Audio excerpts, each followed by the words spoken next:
Most common cause is hormonal imbalance, which is related to either polycystic ovaries, can be related to abnormal levels of thyroid hormones, or also related to high levels of prolactin. Now coming to the second most common cause of female infertility, which is related to infections. So infections like genital infections in the form of repeated vaginal discharge, lower abdominal pain, which we call pelvic inflammatory diseases. Now coming to the third common cause for infertility in women, and that is nowadays age of the women. In today's time, most of the women are delaying pregnancy beyond 30 years of age, and that can result into infertility because as the age of the women increase, it reduces your egg reserve and egg number. Now, fourth common cause for female infertility is lifestyle related disorders.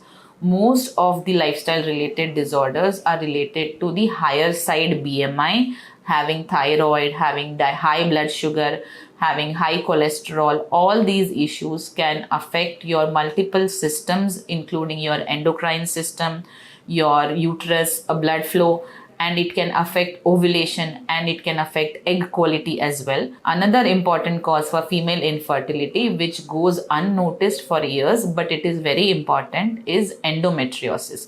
Endometriosis can be a silent endometriosis, which means without any symptoms. Other symptoms of endometriosis can be severe period cramps, having pain during intercourse, or having difficulty in passing motions or urine during periods, like having pain or blood in the urine or motion during periods. All these symptoms can be related to endometriosis.